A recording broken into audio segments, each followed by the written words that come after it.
During an argument, my husband yelled, "I'm not sleeping with you anymore. You disgust me. I can't even stand looking at you these days. Deal with it." I just nodded and actually dealt with it in a way he never saw coming. There's a moment in every dying marriage where you realize you've become invisible. For me, it happened on a random Tuesday when I spent 3 hours making Joseph's favorite meal from scratch, set the table with actual candles and cloth napkins, changed out of my work clothes into a dress and waited. He came home at 8:30, looked at the table, looked at me, and his face did something I'd never seen before. It twisted with genuine disgust. "What's this?" Not thank you. Not appreciation for the effort. Just confusion mixed with revulsion. That's when he said it. The thing that ended everything. "I'm not sleeping with you anymore. You disgust me. I can't even stand looking at you these days. Deal with it." 7 years of marriage. 3 years of happiness. 4 years of slow decay. All of it ending with those words. I'm Amanda and I'm about to tell you how I dealt with it. But you need to know who we were first. Because the gap between who we were and who we became, that's where the real story lives. That's where everything fell apart. And that's where I learned exactly what I was capable of when pushed far enough. I'm 34, a graphic designer who works from our cramped 2-bedroom apartment in the city.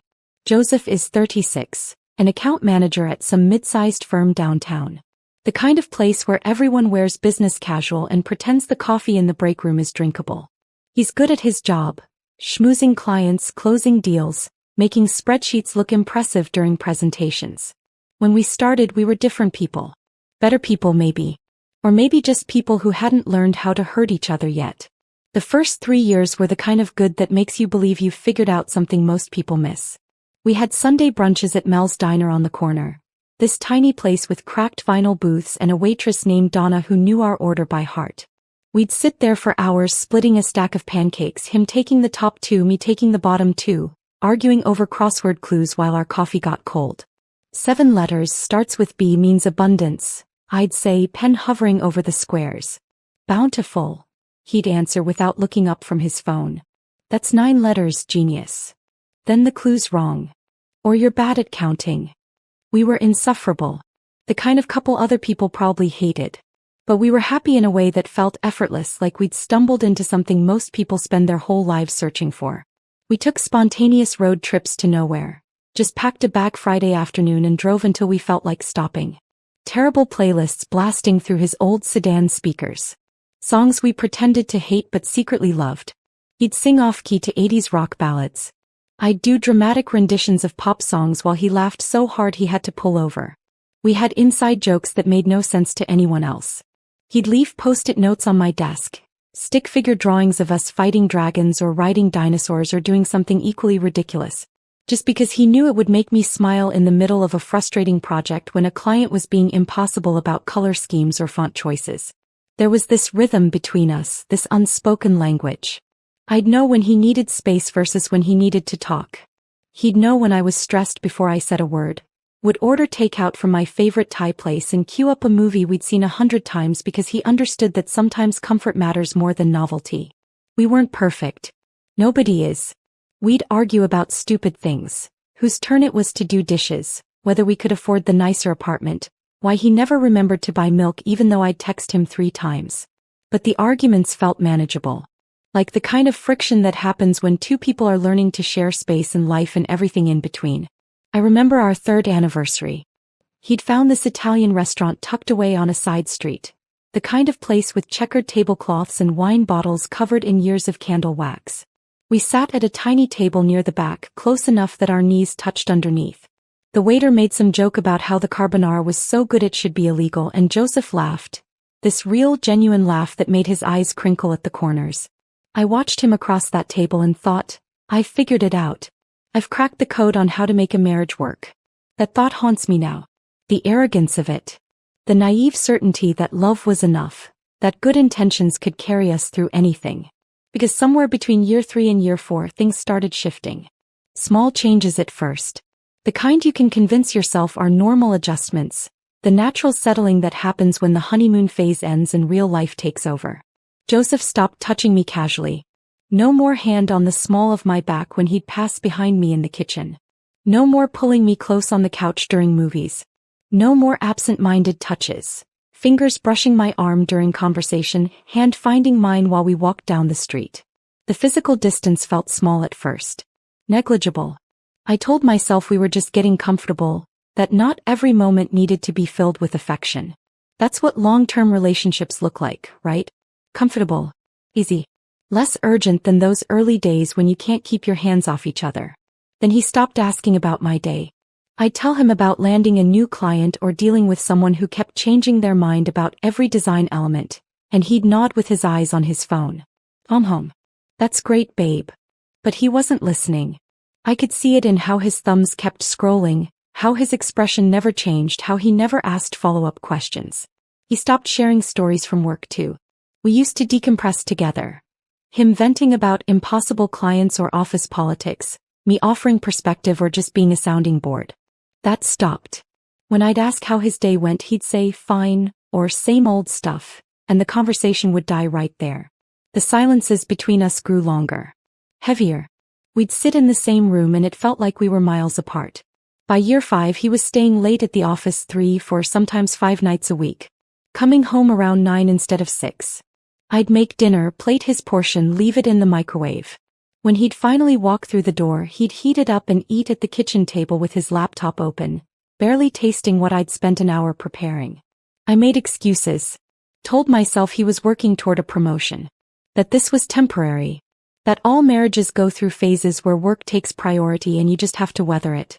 The articles I read online all said the same thing. Long-term relationships require patience, understanding, writing out the difficult periods. So I waited. I was patient. I understood. And things got worse. By year 6 we weren't a couple anymore. We were 2 people who shared an address and a lease and nothing else that mattered.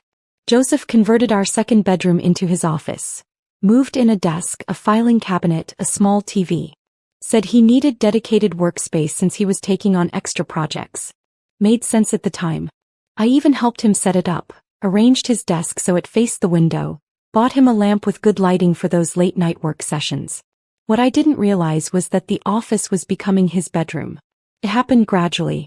First, it was just occasional nights when he'd fall asleep at his desk and not bother moving to our bedroom. Then it was nights when he'd claim he had early morning calls and didn't want to wake me. Then nights when he said he needed to finish work late and didn't want to disturb me when he finally came to bed. Eventually there were no more excuses. He just slept there. Every night. The door between us closed and locked. We hadn't shared a bed in 4 months by the time I made that lasagna. 4 months of lying awake in a bedroom that felt too big and too empty, listening to him shower and settle into his separate space. Wondering when we'd stopped being married and started being strangers who happened to live together. He'd walk past me in the living room while I worked on design projects, close enough that I could smell his cologne, and it was like I didn't exist. No hello. No acknowledgement. Just footsteps and then the sound of his door closing. I kept working. Kept taking on new clients. Kept building websites and designing logos and creating brand identities for other people while my own identity as someone's wife crumbled into nothing. And I tried to fix it. God, I tried everything. I planned that weekend getaway to the mountains. Spent hours researching hiking trails he'd mentioned wanting to try. Found a cabin with a fireplace and a view. Located a craft brewery nearby that specialized in the IPAs he loved. Made all the reservations. Cleared my schedule. Got excited about 2 days of just us with no distractions, no work, no excuses. He canceled 2 days before. Major client presentation. Couldn't be avoided. I understood. Rescheduled for a month later. He canceled again. Different excuse. Weekend strategy session his boss needed him for. By then I'd paid the non-refundable deposit twice. I stopped trying to reschedule. Stopped mentioning it. Let it die quietly like everything else between us. I started cooking his favorite meals with desperate energy. His mom's lasagna recipe. His grandmother's pot roast. The chocolate cake that took 3 hours and required every bowl we owned. He'd eat them without comment. Sometimes without even looking up from whatever he was reading on his phone. One Tuesday, 2 months before everything imploded, I tried something different. Bought expensive lingerie from that boutique downtown I'd always been too self-conscious to shop at. Black lace that made me feel vulnerable and hopeful in equal measure. Lit candles. Put on our old playlist from when we were dating. Waited in the bedroom. He walked past, glanced in, and his expression didn't change. I'm tired, Amanda. Not tonight. Not tonight became not this week. Not this month. Not ever. I suggested starting a new show together. Something we could watch on weekends like we used to. Make it an event again. Oh, I already started that, he said, scrolling through his phone. I'm like 6 episodes in. We could start over together, I offered, hating how small my voice sounded. Nah, don't want to go backwards. He'd rather watch alone than share something with me. That should have been my wake-up call. Should have been the moment I realized I was fighting for something that was already dead. But I kept trying. Kept hoping. Kept believing that if I just loved him hard enough, tried hard enough, was enough, he'd come back to me. Which brings us back to that Tuesday. To the lasagna. To the candles and the dress and the 3 hours of effort he looked at with disgust. To the moment he finally said what he'd clearly been thinking for months. That I wasn't worth his time, his attention, or his basic decency anymore. That I disgusted him. I stood there holding that plate and something inside me shifted. Not broke. Breaking implies there was something sudden, something violent. This was quieter. Like a door closing. Like finally accepting something I'd been avoiding for too long. I set the plate down. Looked at him. And nodded. Hey, I said. I'll deal with it. He looked surprised. I think he expected tears. Expected me to beg him to explain or to take it back or to tell me what I could do differently. Instead, I walked past him, went to our bedroom, my bedroom, and closed the door. And started planning exactly how I was going to deal with it. I didn't sleep that night. Just lay there in the dark staring at the ceiling, Joseph's words playing on repeat in my head. You disgust me. I can't even stand looking at you these days. Around 3 in the morning, I heard him moving around in his room. The bathroom door opened and closed. Water running. Then silence again. We were 10 feet apart with a wall between us, and it might as well have been miles. I got up around 6, made coffee, sat at the kitchen table with my laptop pretending to work on a client project. My hands moved across the keyboard, but I wasn't really seeing the screen. Just going through motions because sitting still felt impossible. That's when I started thinking about when things had actually changed. Not the gradual drift of years 4 and 5. The sharp turn. The moment Joseph stopped being distant and started being someone else entirely. The name had appeared casually at first, maybe 8 months ago. Vanessa needs help with the Henderson account. Just another coworker. Another name in the roster of people he worked with that I'd never met and barely paid attention to. But then it was everywhere. Vanessa and I are grabbing dinner to discuss strategy. Vanessa thinks we should restructure the client approach. Vanessa suggested this great restaurant downtown I'd never heard of. Vanessa. Her name started replacing mine in his daily narrative. When he'd come home, back when he still occasionally talked to me, his stories were full of her. What she'd said in the meeting. How she'd handled a difficult client. Her ideas for the quarterly presentation. At first, I told myself this was normal. Work friendships happen. People have colleagues they click with professionally. Then he started taking phone calls with her in the living room instead of his office. On speakerphone. I'd be working on my laptop and hear her voice.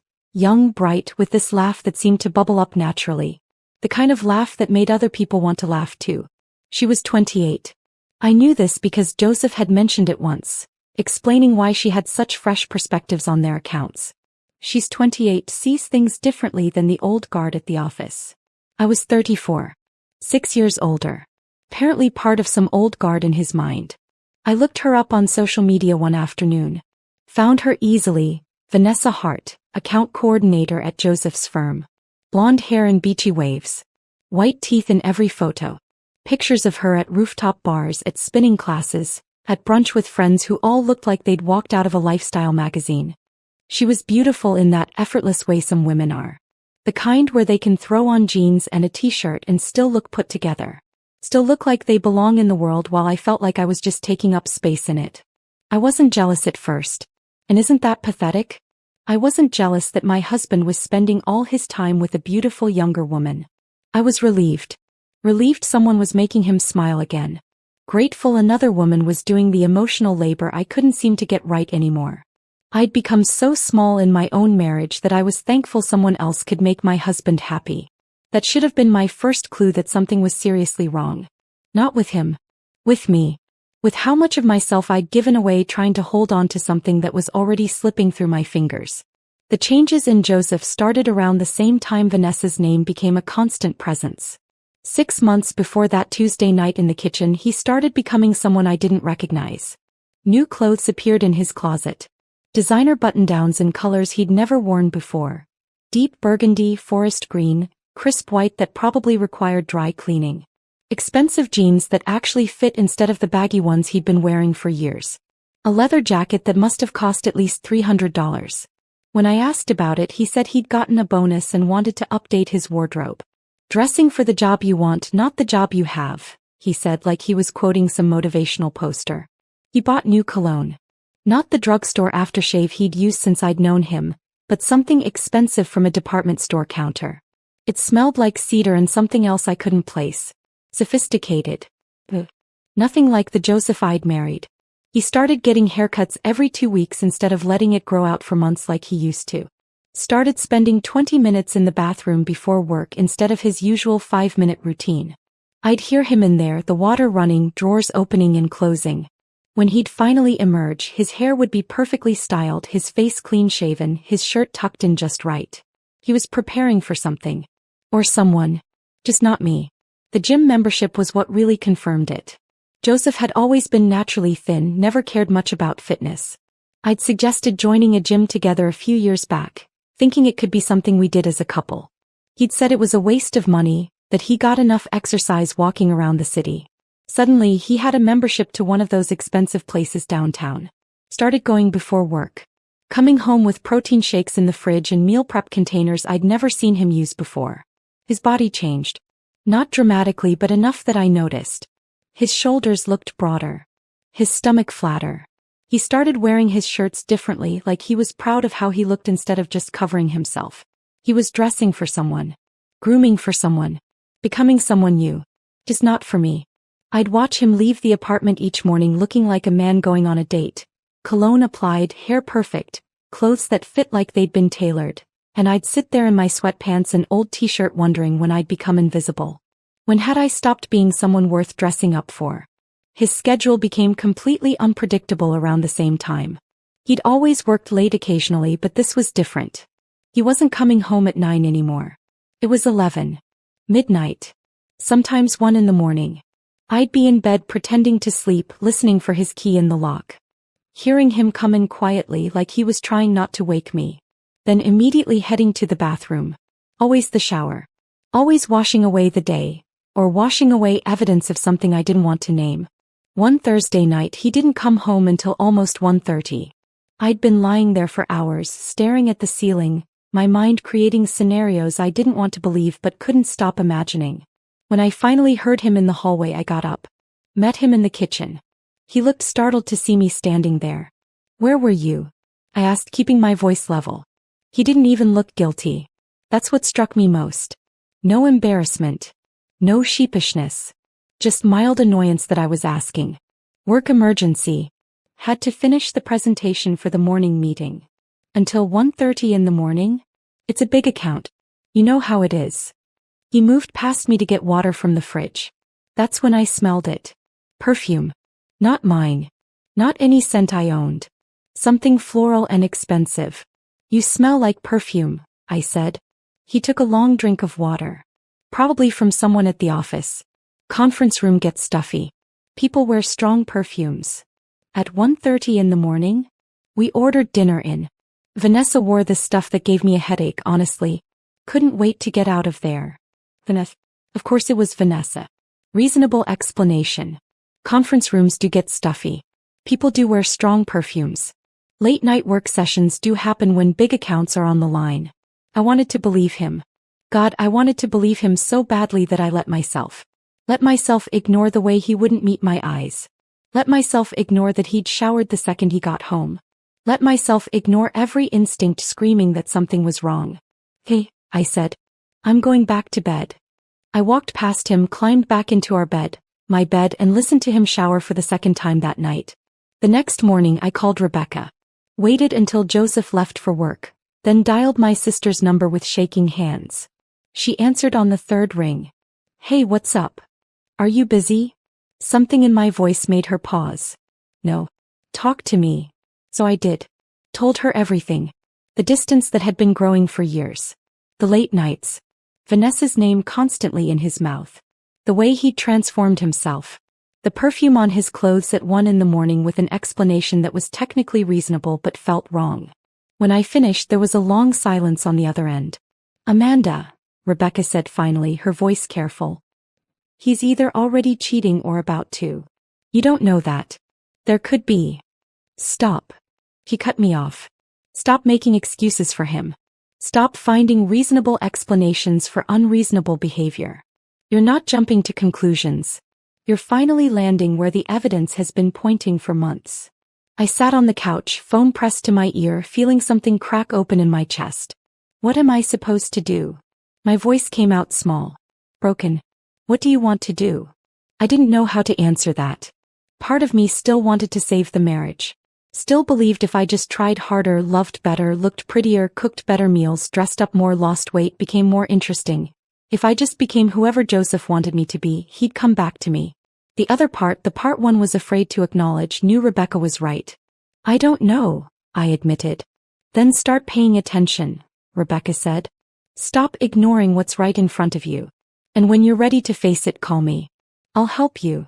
We said goodbye.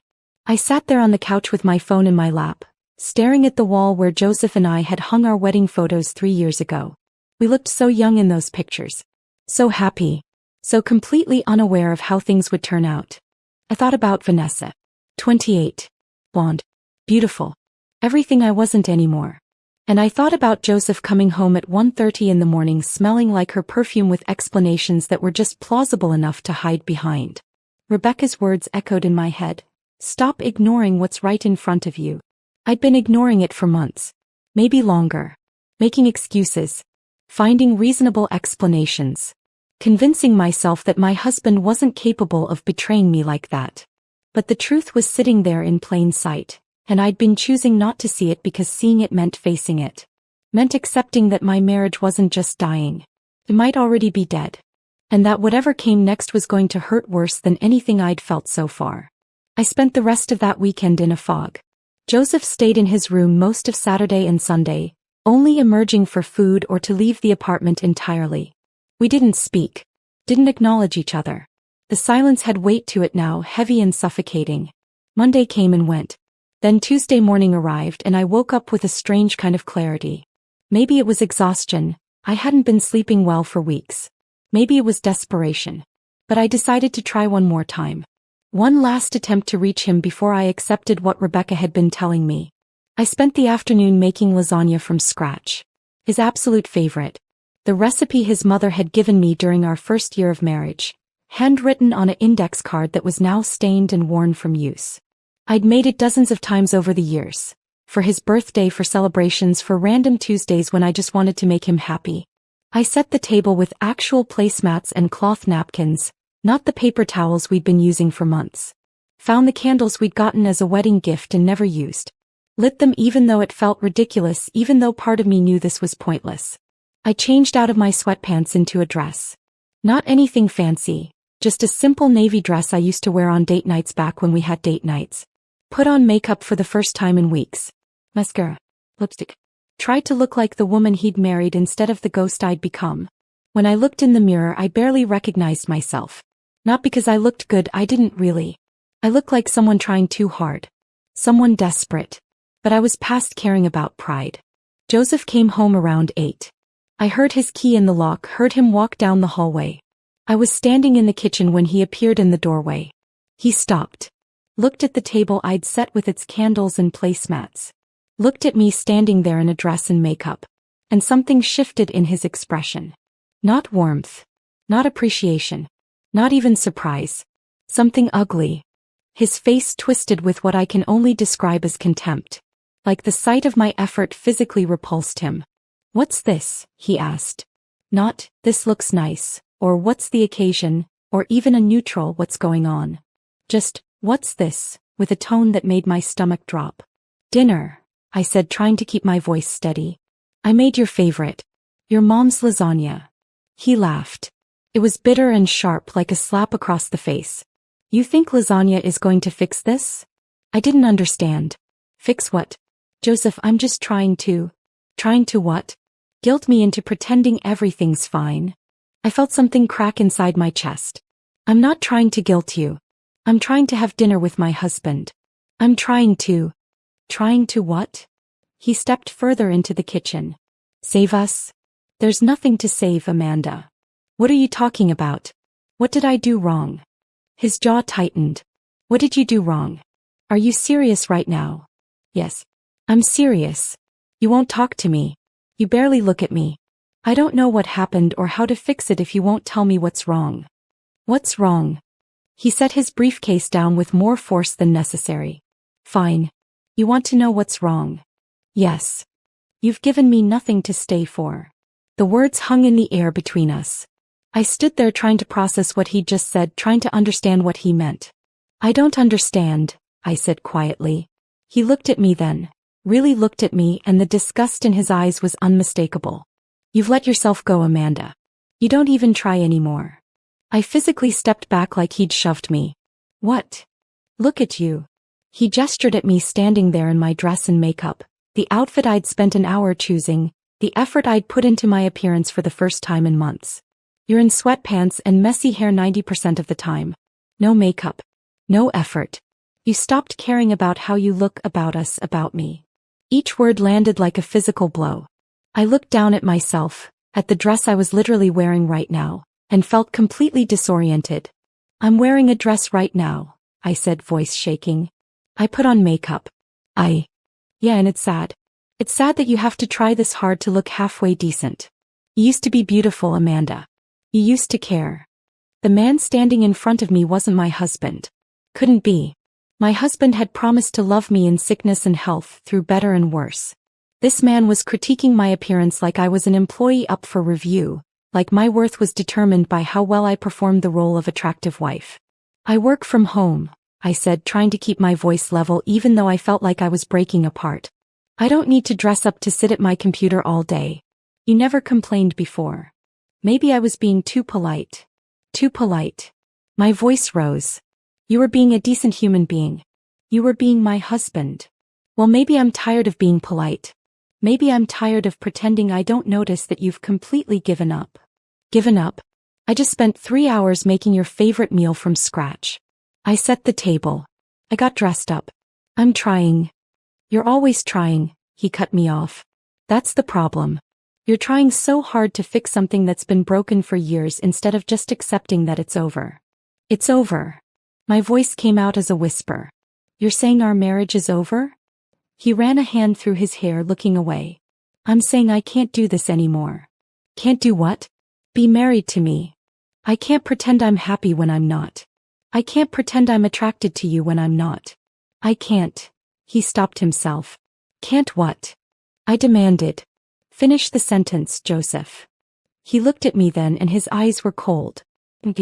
Like he was looking at a stranger he didn't particularly like. I'm not sleeping with you anymore, he said, voice dropping to something clinical and detached. You disgust me. I can't even stand looking at you these days. Deal with it. The kitchen went silent except for the hum of the refrigerator and the slight flicker of the candles on the table. I stood there processing what he'd just said, that I disgusted him, that he couldn't stand looking at me, that 7 years of marriage, 7 years of building a life together meant nothing against his contempt for who I'd become. I waited for him to take it back. To say he was just angry, that he didn't mean it, that those words had come out wrong. He didn't. He just stood there watching me, waiting for something. Tears probably. Begging.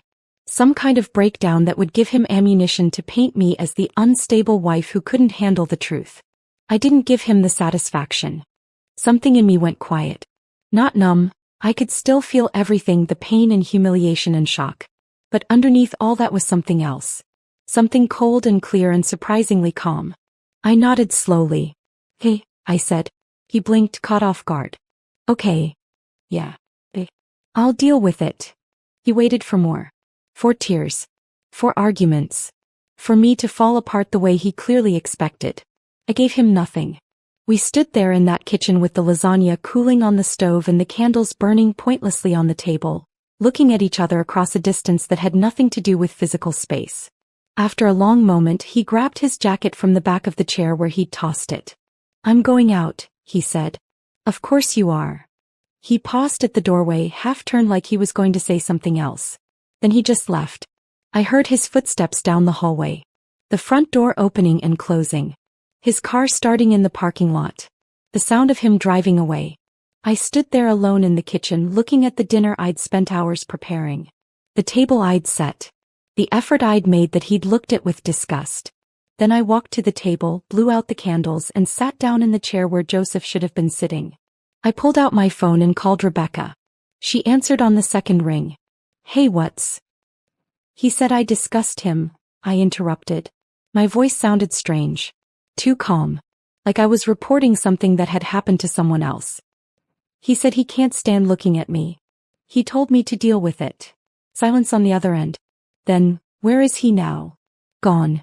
He left." "I'm coming over." "You don't have to. I'm already grabbing my keys. Be there in 20 minutes. She hung up before I could protest. I sat there in the silence of the apartment, looking at the cold lasagna, the unused plates, the napkins that would never wipe anyone's mouth. And I made a decision. If Joseph wanted me to deal with it, I would deal with it. I'd protect myself.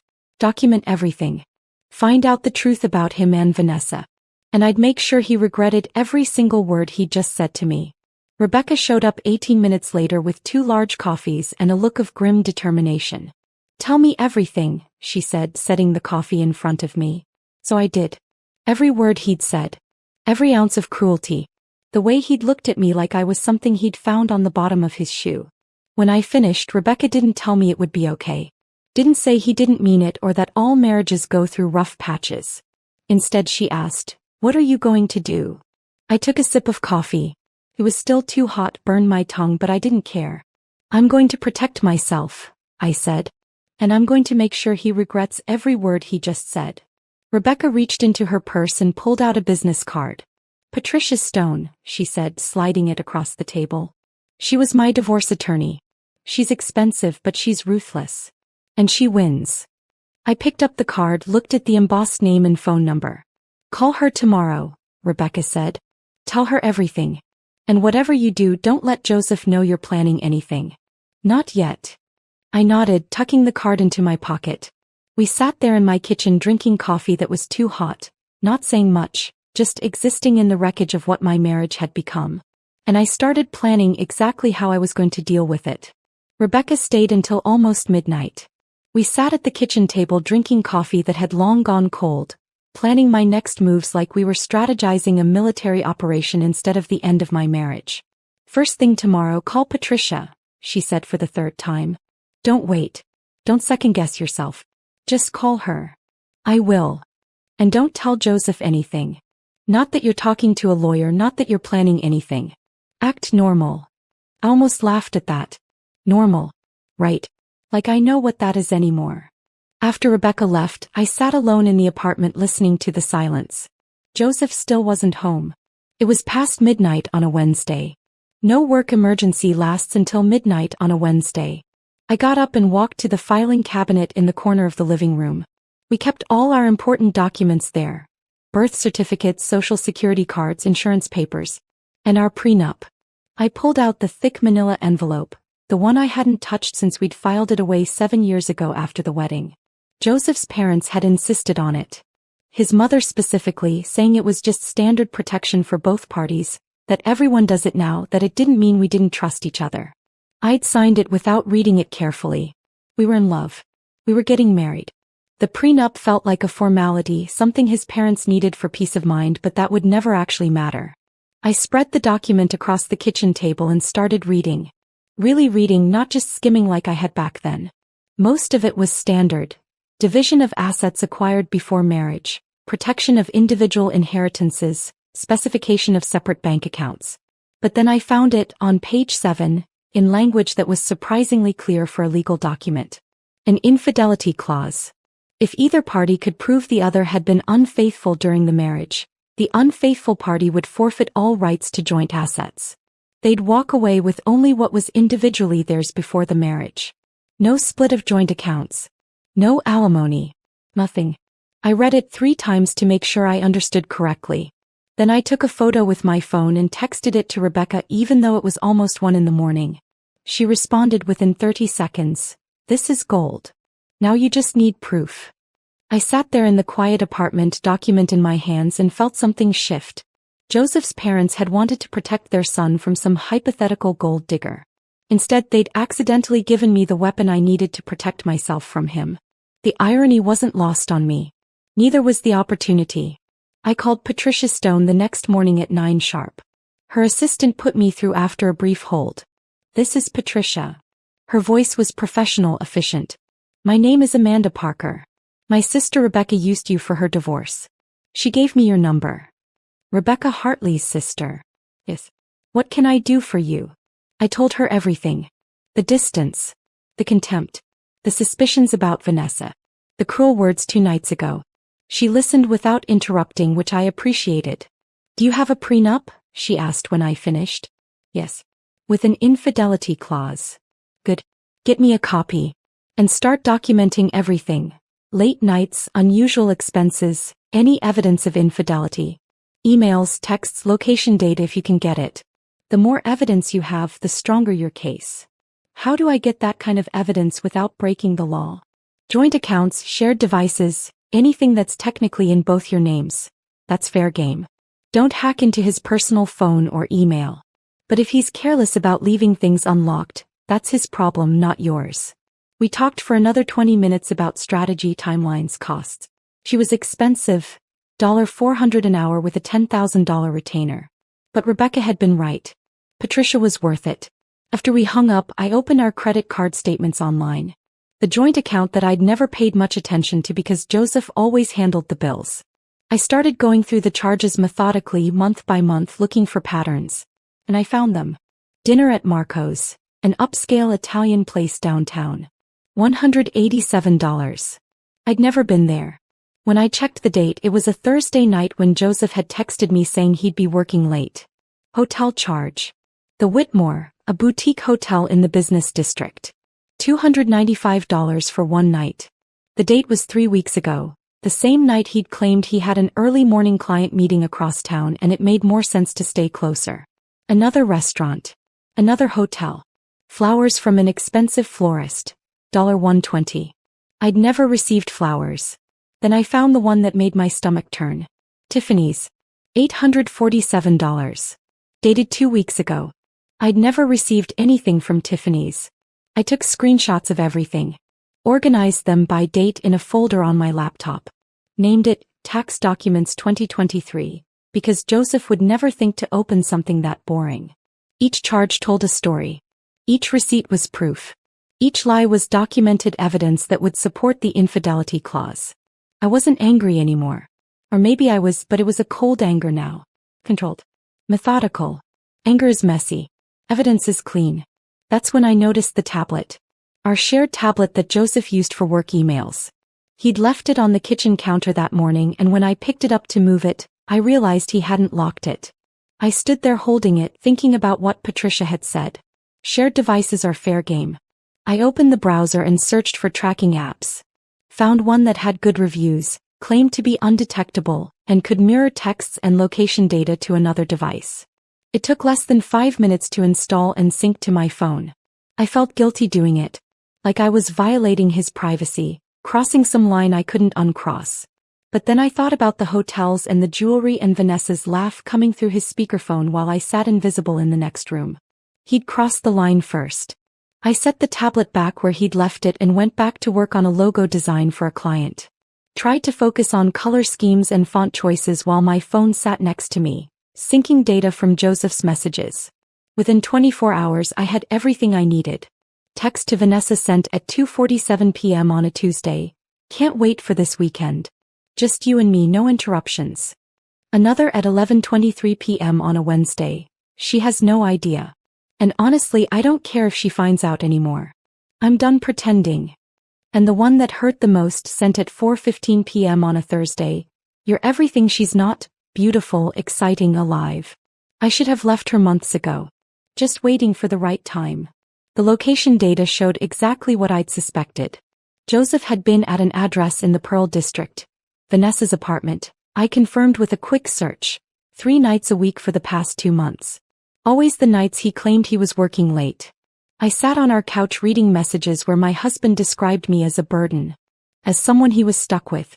As the obstacle between him and his happiness with someone younger, prettier, more exciting. Each message was like a small cut. Individually they stung. Together they were devastating. But I didn't cry. Didn't break down. Just saved everything, backed it up to 3 different cloud services, and added it to my evidence folder. The next step was protecting myself financially. I went to a different bank across town, one Joseph would never randomly walk into, and opened a new account. Just in my name. Told the banker I was planning some surprise expenses and wanted to keep them separate. Then I started transferring money from our joint savings. Small amounts. $300 here, $500 there. Nothing large enough to trigger alerts or raise immediate suspicions. Just enough to build a cushion for whatever came next. Within 2 weeks, I had $15,000 secured in an account Joseph didn't know existed. I also started changing passwords. Every subscription service I paid for that Joseph used. Netflix, Hulu, Spotify, the meal kit delivery service, his gym membership that I'd been covering for months. Changed them all. Joseph noticed immediately. My phone started buzzing with texts while I was working on a client presentation. Why can't I log into Netflix? Did you change the Hulu password? What the hell, Amanda? I finished the paragraph I was writing, saved my work, then sent one message back. You said to deal with it. I'm dealing with it. He came home early that day. Stormed through the door around 5:30, face red. What's your problem? He demanded, finding me in the living room with my laptop. I didn't look up. I don't have a problem. You changed all the passwords. That's childish. You said I disgust you. I figured you wouldn't want to share streaming services with someone so disgusting. His jaw tightened. I could see him calculating whether to escalate or retreat. See him trying to figure out if I was just being petty or if this meant something more. I didn't give him time to decide. I looked up from my laptop and met his eyes directly. Also, I know about Vanessa. Don't insult me by denying it. His face went pale. Actually pale, like all the blood had drained out of it. What are you talking about? I'm talking about the hotels, the restaurants, the jewelry I never received. I'm talking about Vanessa's apartment that you've been visiting 3 nights a week for 2 months. I'm talking about the texts where you tell her I'm the obstacle between you and your happiness. He opened his mouth. Closed it. Opened it again. How did you? Doesn't matter how I know. What matters is I know everything. And now you're going to have to deal with the consequences. I turned back to my laptop.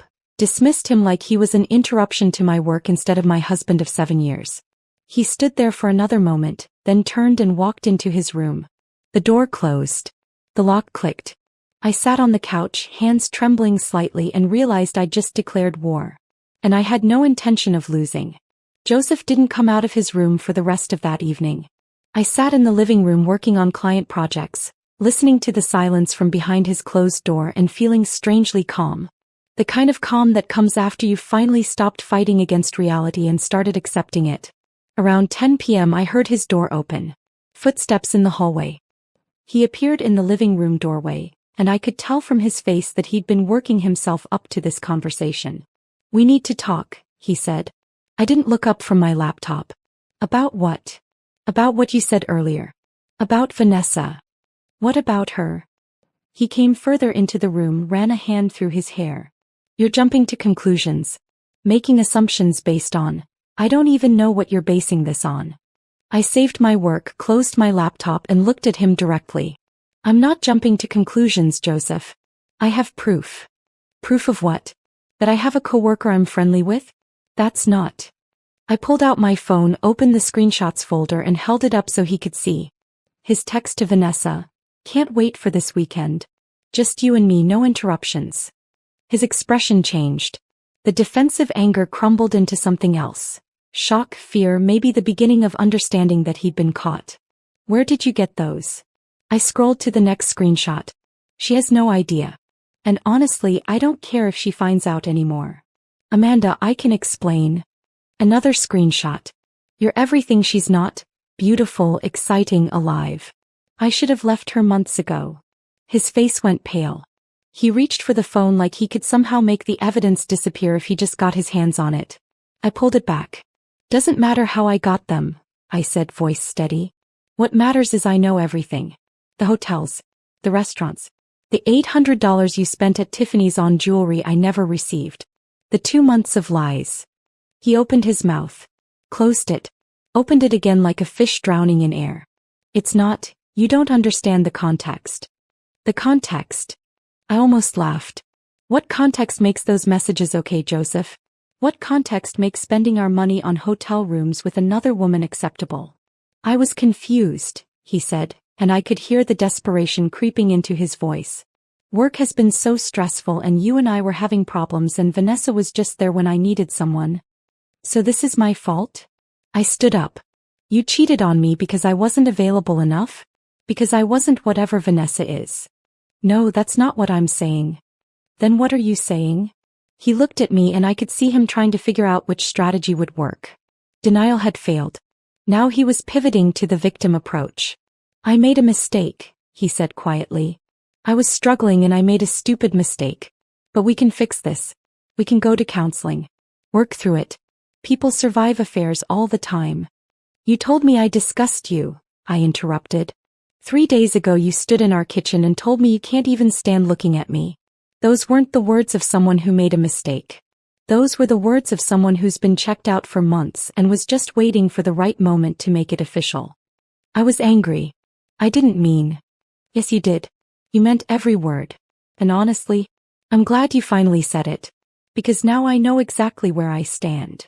He took a step toward me. Amanda, please. We've been together 7 years. That has to mean something. We can get past this. No, I said. We can't. Because I don't want to. The words hung in the air between us. I saw the moment they registered, the moment he understood that I wasn't going to fight for this marriage anymore. What are you saying? I'm saying it's over. You wanted out whether you were brave enough to admit it or not. So I'm giving you what you want. I never said I wanted out. You didn't have to. You said it with every late night. Every lie. Every text to Vanessa where you described how much better she is than me. You said it when you told me I disgust you. He was quiet for a moment. Then, so what, you're just going to throw away 7 years? I'm not throwing anything away. You already did that. I'm just dealing with it. Like you told me to. I picked up my laptop and walked past him toward the bedroom. He grabbed my arm, not hard but enough to stop me. Don't do this, he said. I looked down at his hand on my arm, then back up at his face. Let go of me.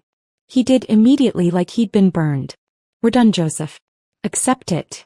I went into the bedroom and closed the door. The next morning I called Patricia before Joseph was even awake. I want to file, I said when she answered. Are you sure? Completely. Then come in today. I'll have everything ready. I met her at her office at 10 a.m. Professional building downtown, 14th floor, corner office with windows overlooking the city. Everything about the space said success, competence, control. Patricia had the papers spread out on her conference table. Divorce petition. Asset division based on the infidelity clause. Custody arrangements. Not applicable, we didn't have kids. Timeline for vacating the shared residence. Walk me through it one more time, she said. Make sure you understand what you're signing. She explained each section. How the prenup protected my individual assets and his.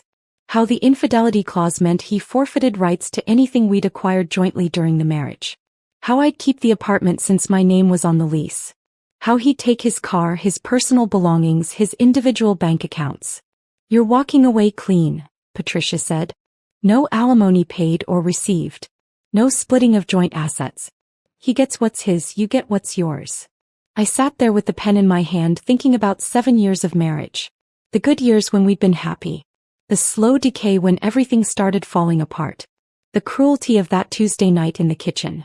The betrayal documented in screenshots and credit card statements.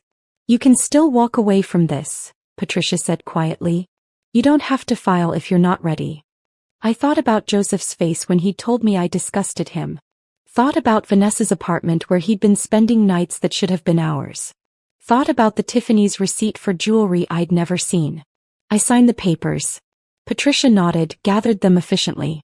I'll arrange for him to be served at his office. Public. Professional.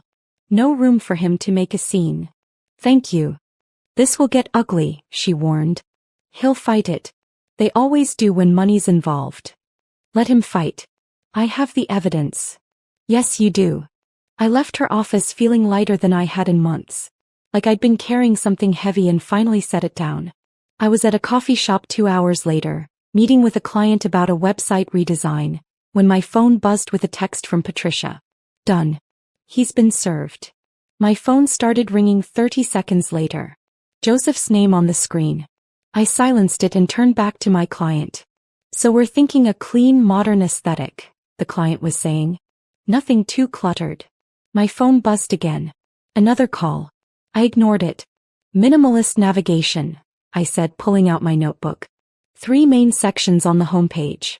What are your priorities?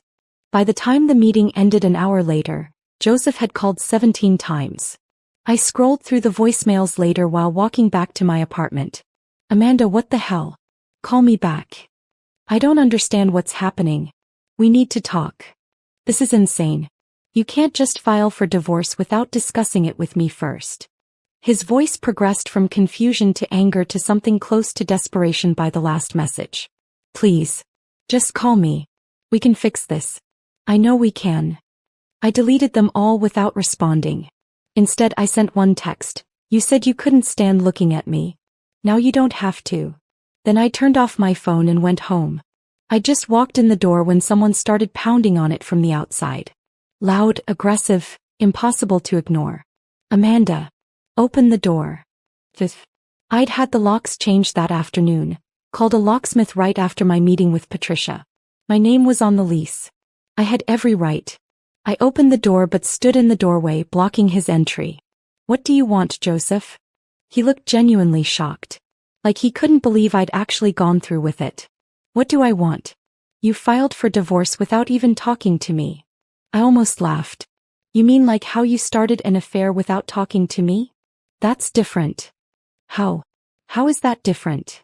He tried to push past me into the apartment. I didn't move and he wasn't willing to physically force his way past. This is my apartment too, he said. Actually, it's not. Check the lease. Only my name. Has been since we moved in. You're welcome to collect your belongings with 24 hours notice. In writing. His face went red. You can't do this. I already did. I pulled out my phone and opened the screenshots again. Showed him the texts with Vanessa, the hotel receipts, the credit card charges showing dinners and gifts I'd never received. Your parents put an infidelity clause in our prenup, I said calmly. If either party can prove the other was unfaithful, the cheater walks away with only their individual assets. No joint property. No alimony. Nothing. I watched him process that information. Saw the moment he understood what he was about to lose. You walk away with what's yours, I continued. I walk away with what's mine. Sign the papers or drag this out in court. Your choice. He started crying then. Actual tears running down his face, the performance kind designed to manipulate.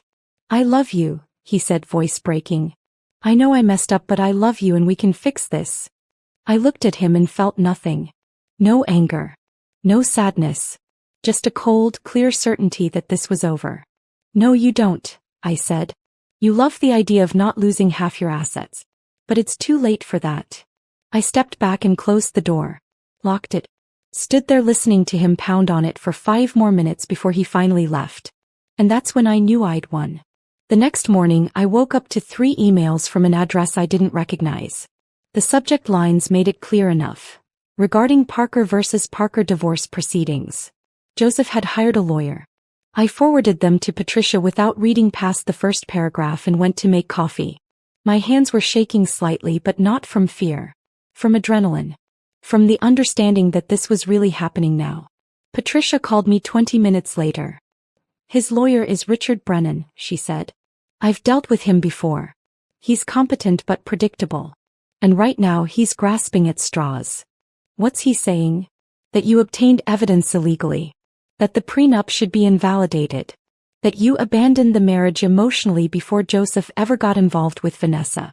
Standard deflection tactics when the evidence is against them. Can he actually argue those things? He can argue anything he wants. Doesn't mean a judge will listen. Everything you gathered came from joint accounts and shared devices. Completely legal. The prenup was signed with both parties having independent counsel, no duress, plenty of time to review. And emotional abandonment isn't grounds to invalidate an infidelity clause. She paused. He's just trying to save Joseph from the consequences of his own choices. So what do we do? Nothing. We respond calmly, provide documentation, and let Brennan exhaust himself. He knows he's going to lose. This is about delaying the inevitable and hoping you'll negotiate. I'm not negotiating. Good. Don't. Over the next week, the legal back and forth continued. Brennan filed a motion claiming the prenup was unconscionable. Patricia responded with the original documents showing both of us had legal representation and ample time to review before signing. Brennan tried to argue I'd emotionally neglected the marriage, creating circumstances that drove Joseph into someone else's arms. Patricia submitted the evidence of Joseph's affair. The texts, the hotel receipts, the timeline showing his relationship with Vanessa had started long before that Tuesday night confrontation. His lawyer is reaching, Patricia told me during one of our calls. This is what desperation looks like in legal terms. I should have felt vindicated. Maybe I did on some level. But mostly I just felt tired. Tired of the fighting. Tired of having my marriage dissected in legal language. Tired of Joseph still finding ways to make me the villain in his story. Then his mother called. It was a Thursday afternoon. I was working on a logo design for a new client when my phone rang with a number I didn't immediately recognize. I almost let it go to voicemail, but something made me answer. Hello. How dare you? No introduction. Just 3 words dripping with venom. I recognized the voice immediately. Joseph's mother, Helen. How dare you do this to my son? I set down my stylus, leaned back in my chair. Hello, Helen. Don't you hello, Helen me. Do you have any idea what you've done? He's devastated. Absolutely devastated. I stayed calm, which was harder than it sounds. Your son cheated on me for months. He made a mistake. One mistake. Marriage is about forgiveness, Amanda. It's about working through difficult times, not running away the second things get hard. I could hear Joseph in the background, his voice urgent but muffled. Mom, hang up. This isn't helping. Mom. Helen talked over him. You've always been cold. I told Joseph when he first brought you home that there was something off about you. Something selfish. But he loved you, God knows why, and I supported his choice even though I had my doubts. Is there a point to this call? I asked. The point is you're destroying my son over pride. Over your hurt feelings. You're taking everything from him because he made one mistake. He didn't make one mistake, I interrupted. He had an affair for months. He spent our money on hotel rooms and jewelry for another woman. He told me I disgusted him, that he couldn't stand looking at me. Those weren't mistakes. Those were choices. Because you let yourself go. Because you stopped being the woman he married. Her voice had risen to something close to a shout. I held the phone away from my ear for a moment, took a breath, then brought it back. Helen, I'm going to send you something. After you look at it, you can call me back and apologize, or you can never call me again. Either way works for me. You arrogant. I hung up. Then I opened my phone and sent her everything. The screenshots of Joseph's texts to Vanessa. The credit card statements showing hotels and restaurants. The jewelry receipt. The location data. Every piece of evidence I'd gathered. She didn't call back. But Joseph did 2 hours later. My parents told me to sign the papers, he said when I answered. He sounded defeated. Hollow. Smart of them. My mom is upset. I don't care. She was just trying to help. By calling me cold and selfish? By saying I destroyed our marriage by letting myself go? That's helping. He was quiet for a moment. She sent me the things you sent her. The texts. Everything. Good. Then she knows the truth now. She says I need to sign and move on. That fighting this is just going to make it worse. Your mother is right. Another pause. I never wanted it to end like this. Then you shouldn't have cheated on me. I hung up before he could respond. Through all of it, the legal battles, the family drama, the constant barrage of emails and phone calls, Rebecca was the only person keeping me sane. She came over most evenings after work. usually with takeout because she knew I wasn't eating properly. We'd sit at my kitchen table and she'd let me vent or sit in silence depending on what I needed.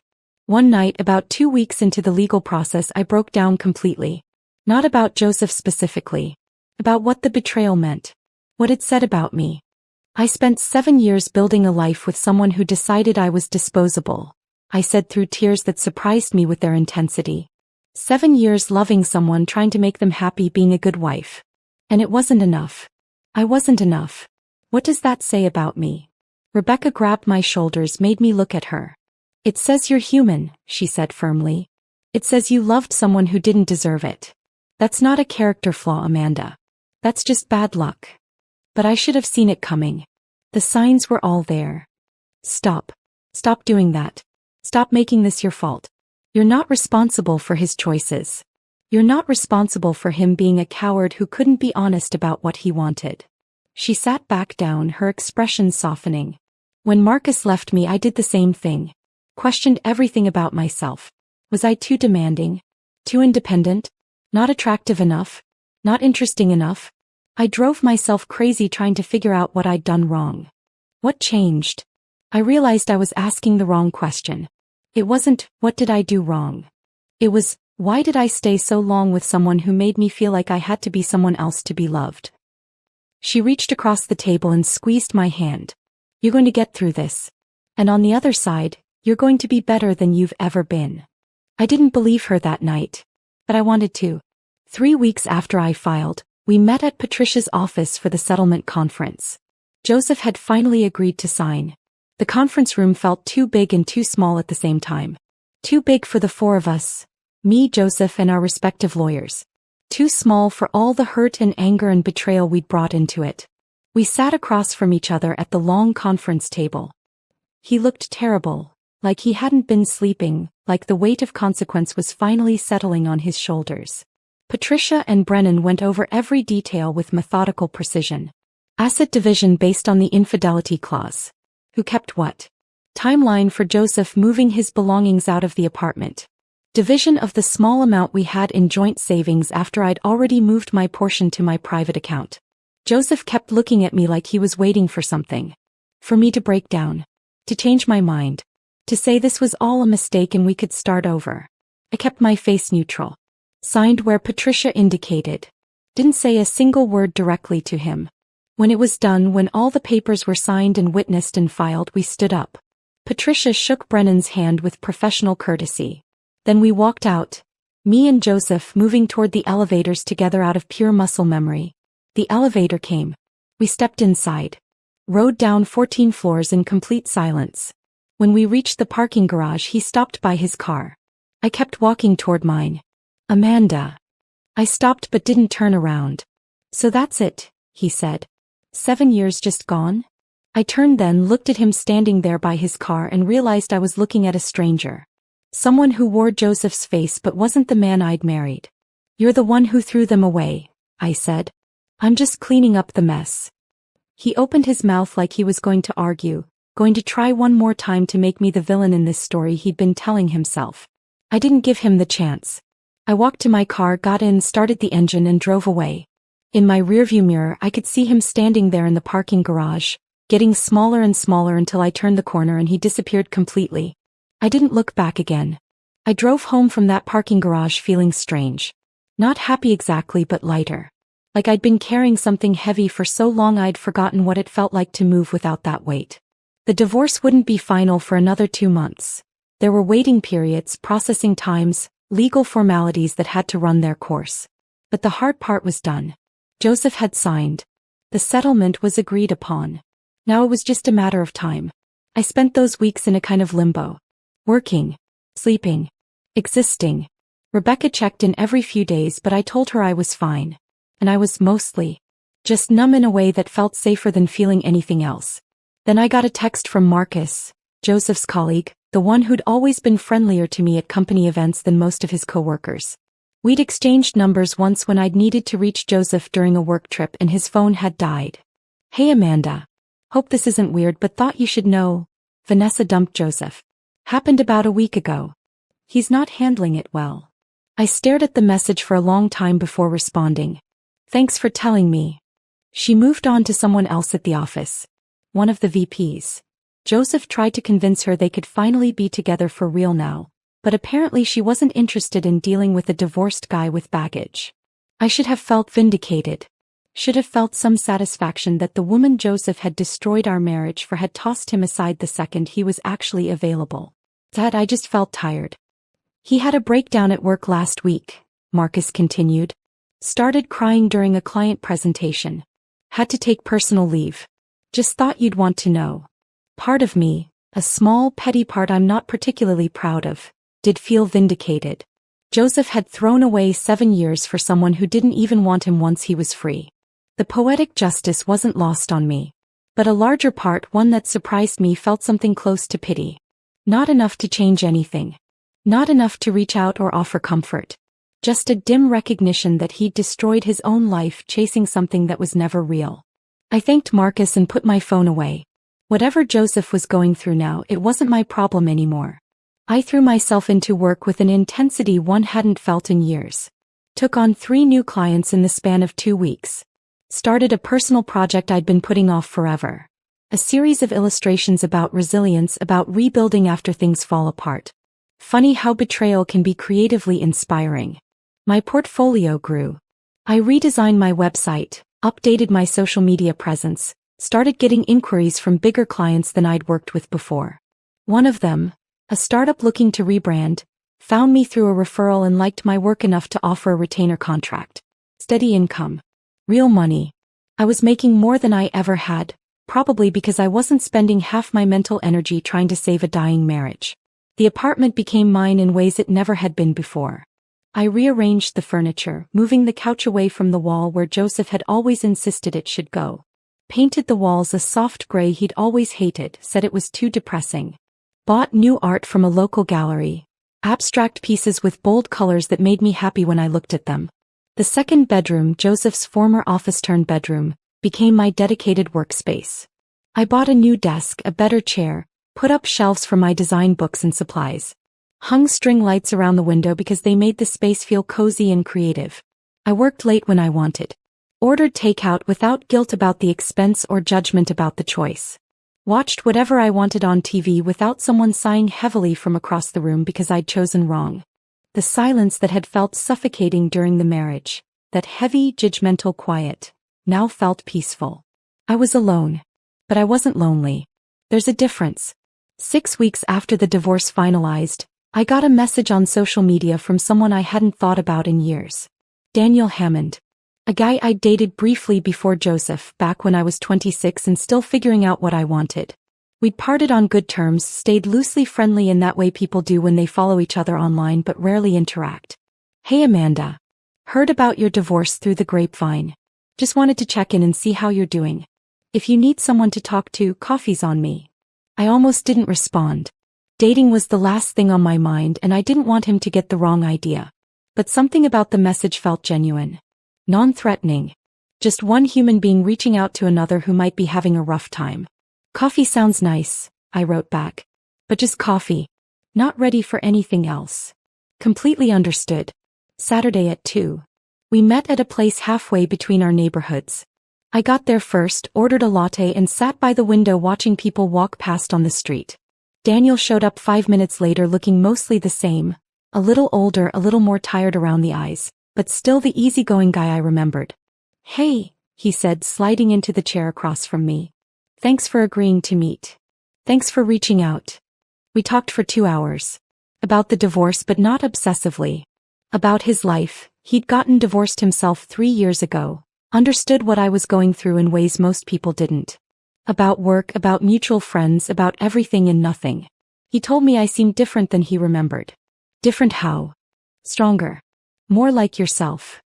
He paused, choosing his words carefully. When you were with Joseph, it always felt like you were performing. Like you were trying to be whoever he needed you to be. Now you just seem present. Joseph dimmed your light, he added. It's good to see you bright again. I didn't know what to say to that, so I just nodded. We talked about his own failed marriage. His ex-wife had left him for someone she'd met at work, ironically similar to my situation. He'd spent a year angry, another year depressed, and was only now starting to feel like himself again. Everyone carries damage, he said. Everyone has chapters they'd rather forget. The trick is not letting those chapters define your whole story. I thought about that a lot after we parted ways. About whether I was going to let Joseph's betrayal be the last word on who I was, or whether I was going to write new chapters that mattered more. I was leaning toward the latter. But Joseph wasn't done trying to rewrite the ending. He started texting me again about a month after the divorce finalized. Messages that started apologetic and progressively got more desperate. I miss you. I made a terrible mistake. Can we just talk? Please. I didn't respond to any of them. Then he started showing up places. Outside my apartment building one morning when I was leaving for a coffee run. At the coffee shop I frequented, sitting at a table in the corner like he'd been waiting. Amanda, please. Just 5 minutes. No. I need to explain. There's nothing to explain. We're done. Move on. He showed up at Rebecca's apartment one evening, knocked on her door looking for me. She called me immediately. Your ex is here. Want me to call the cops or just tell him to leave? Tell him to leave. If he doesn't, call the cops. She must have been convincing because he left. But the pattern continued. Random encounters that stopped being coincidental after the third or fourth time. Him showing up places he had no reason to be, places I regularly went. I called Patricia. I need a restraining order. Has he threatened you? No. But he won't leave me alone. He's showing up everywhere I go. I need legal protection. File a report. Document every incident with dates and times. Then we'll petition for a temporary restraining order. I did. Listed every text, every appearance, every time he'd tried to contact me after I'd made it clear I wanted no communication. The hearing was quick. The judge looked over the evidence, asked Joseph if he disputed any of it. He didn't, just tried to explain that he was trying to apologize, that he deserved a chance to make things right. The judge wasn't impressed. Mr. Parker, your ex-wife has made it clear she doesn't want contact with you. You need to respect that. I'm granting a temporary restraining order. You're to stay at least 100 yards away from Ms. Parker, her residence, and her place of work. No contact of any kind. No calls, texts, emails, or third-party communication. Violation will result in immediate legal consequences. Do you understand? Joseph's face crumpled. Yes, Your Honor. I walked out of that courthouse feeling something I hadn't felt in months. Safe. Rebecca asked me that night if I felt guilty about it. About getting a legal order to keep my ex-husband away from me. No, I said. And I meant it. I'd spent 7 years accommodating Joseph's needs. Excusing his behavior. Making myself smaller so he could feel bigger. Apologizing for things that weren't my fault. Letting him make me feel like I was the problem. I was done shrinking for men who couldn't handle women at full size. The restraining order worked. Joseph stopped trying to contact me. Stopped showing up places. And slowly, day by day, I started feeling like myself again. Not the self I'd been before Joseph. Someone new.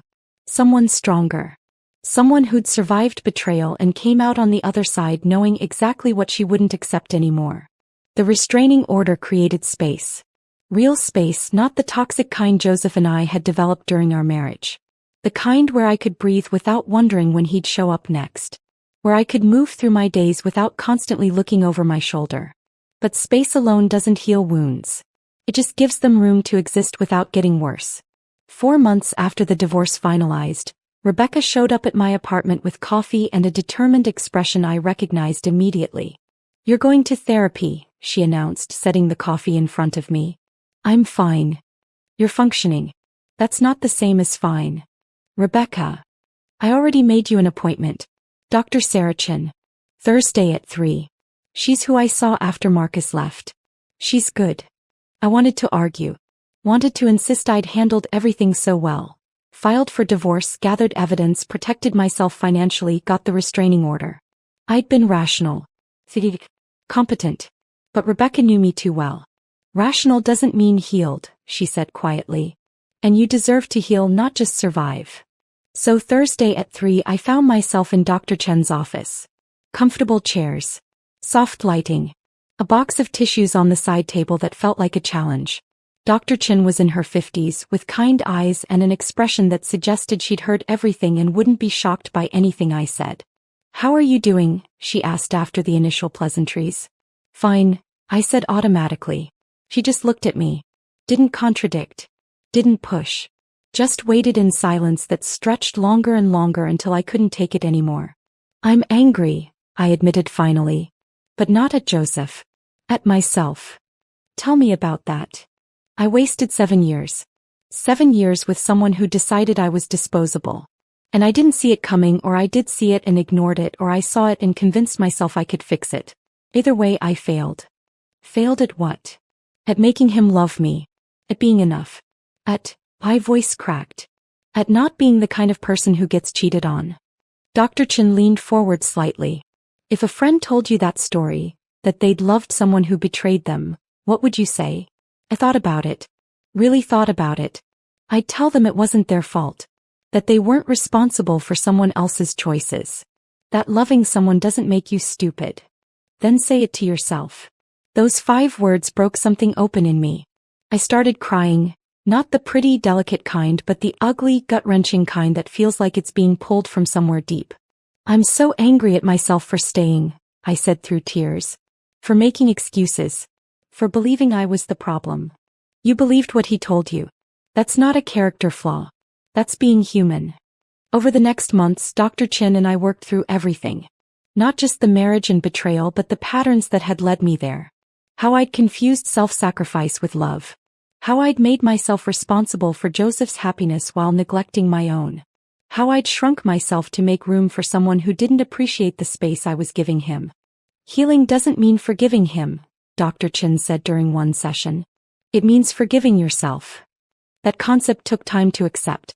But slowly I started to. Around the same time I started therapy, I also started yoga. Not because I thought I needed to lose weight or improve my appearance. Joseph's cruel words about letting myself go still stung, but I was working through that in therapy. I started because I needed to feel strong in my own body again. The studio was 3 blocks from my apartment. The instructor, Maria, taught a class called Power and Resilience that met 3 times a week. I was terrible at first. Couldn't hold the poses. Couldn't quiet my mind enough to focus. Spent half the class frustrated with my own limitations and the other half comparing myself to the flexible, graceful people around me. But Maria had a way of making everyone feel like they were exactly where they needed to be. "Yoga isn't about being perfect," she'd say during class. "It's about showing up. About breathing through the hard parts. About being present in your body." Slowly things shifted. I got stronger. Could hold plank for 30 seconds, then a minute. Started sleeping better than I had in years. The constant anxiety that had been my companion through the marriage and divorce started loosening its grip. One Saturday afternoon after class, I stopped at the animal shelter 2 streets over. I'd been thinking about getting a cat for weeks but had been hesitant. Felt like I was barely holding my own life together. How could I be responsible for another living thing? But that afternoon I walked in and saw her. A gray tabby about 3 years old, sitting in the back corner of her cage looking supremely unimpressed with the world. "That's Pepper," the volunteer said. "She was surrendered last month. Owner said they didn't have time for her anymore." I looked at Pepper. She looked at me. 2 refugees from people who'd decided we weren't worth the effort. "I'll take her." Pepper came home with me that day. We built a routine. Morning coffee while she sat in the window watching birds and judging the world. Evening work sessions with her curled on my desk, purring while I designed logos and websites. She didn't care what I looked like. Didn't care about my success or failure. Just wanted food, warmth, and occasional attention. Simple needs. Honest needs. I could meet those. 8 months after my divorce finalized, Rebecca called me with news that made me genuinely happy for the first time in what felt like forever. "I'm engaged." "What?" "Tell me everything." She and Marcus had been dating for 2 years. He was everything Joseph hadn't been. Present, kind, someone who showed up when he said he would and didn't make Rebecca feel crazy for expecting basic respect. "I want you to be my maid of honor," she said. I hesitated. Weddings felt like salt in still healing wounds.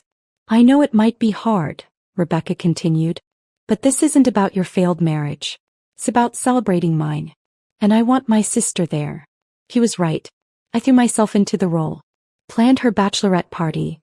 Nothing wild, just a weekend at a spa with her closest friends. Helped her pick a dress. Held her hand when she got nervous about commitment, about whether she was making the right choice. Marcus isn't Joseph, I reminded her. You're not me. Your marriage will be yours, not a repeat of mine. The wedding day was beautiful. Simple ceremony in a garden, reception in a small restaurant. I stood beside Rebecca as her maid of honor and watched her marry someone who looked at her like she'd hung the moon. During the vows I cried. Not from sadness about my own failed marriage but from hope. Love hadn't worked for me and Joseph. But it was working for Rebecca and Marcus. That meant it was still possible. Maybe not now. Maybe not for a while. But possible. A year after the divorce, I'm not the same person who stood in that kitchen and heard her husband say he couldn't stand looking at her. I'm someone different. Someone better. My design business has grown beyond anything I'd imagined during my marriage. I hired a part-time assistant, Emma, a recent design school graduate who reminds me of myself at that age. I'm mentoring 3 younger designers through a program at the local arts center. I moved to a 1-bedroom apartment in a better neighborhood. Smaller than the place I shared with Joseph but entirely mine. The walls are covered in my own artwork. Pieces I've created over the past year. The furniture is exactly what I want. No compromise. No negotiation. No accommodating someone else's preferences. Sometimes people ask what happened to my marriage. I keep it simple. We grew apart. The people who matter know the whole truth. The ones who don't aren't owed an explanation. I've been on a few dates. Daniel and I got coffee a few more times before mutually agreeing we were better as friends. There was someone from yoga class who asked me out. We went to dinner twice before I realized I wasn't ready for anything serious. He understood. Mostly I'm learning to be happy alone. To find completeness in myself instead of searching for it in someone else. To build a life that's mine on my terms without needing someone else's validation to make it feel real. Joseph destroyed our marriage. But he didn't destroy me. If anything, he accidentally gave me freedom I didn't know I needed. Freedom from trying to be enough for someone who would never see me as enough. Freedom from shrinking myself to make room for someone else's ego. Freedom to just be myself completely and unapologetically. I'm 35 now. Single. Stronger than I've ever been. Building a life entirely on my own terms. And honestly, I've never been happier. Some mornings I wake up in my apartment. My space, my rules, my peace, and feel genuinely grateful. Not grateful for the betrayal or the pain. But grateful for what came after. For who I became when I stopped trying to save someone who didn't want to be saved and started saving myself instead. Joseph made his choice when he decided I was disposable. I made mine when I decided I wasn't. And in the end, I walked away with something he'll never have. The knowledge that I can survive the worst someone can do to me and come out stronger on the other side. That's worth more than any marriage that required me to be less than I am. If this story of cold calculation and quiet revenge had you gripping your screen, smash that like button right now. My favorite part was when Amanda confronted Joseph with all the evidence and watched his face go pale. What was your favorite moment? Drop it in the comments below. Don't miss more jaw-dropping stories like this. Subscribe and hit that notification bell so you never miss an upload.